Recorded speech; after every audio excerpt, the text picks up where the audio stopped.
everybody's talked about business skills, certainly not traditional IT skills.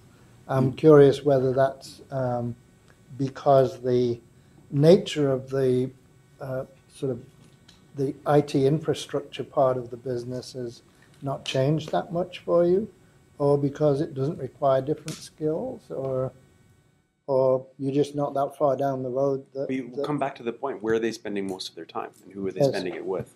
And if they're spending it with commercial or business partners, then they need to be much more savvy, and they need to understand this and speak their language and translate that into something meaningful for them to act upon.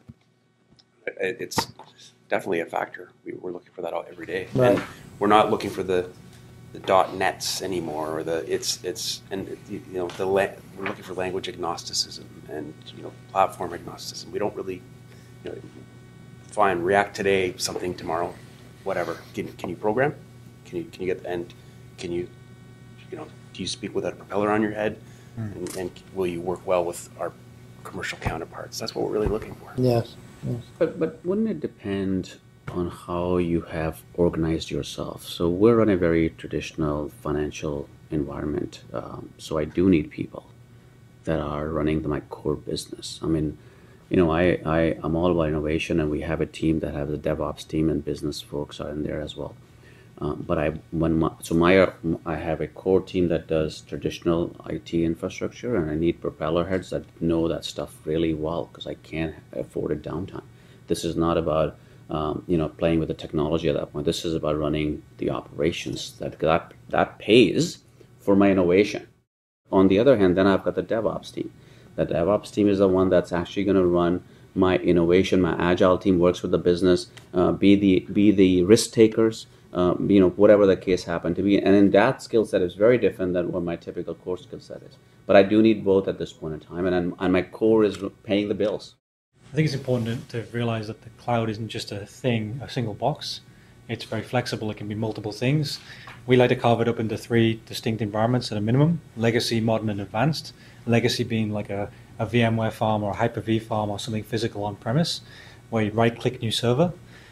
Traditionally, you need an operations team like you do in your data center to run that. So they'll restart servers. That's their value proposition.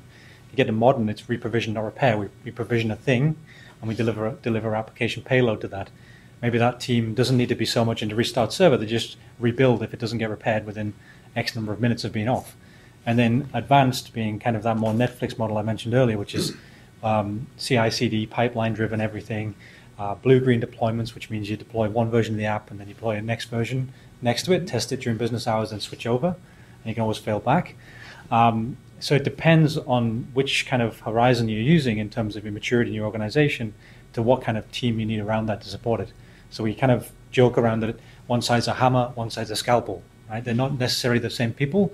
Like a person who's working in traditional keep the lights on ops might stretch through to the modern environment a little bit, right, but they won't go all the way to advanced, because by the time you get to advanced, you're not restarting a server, you're changing code.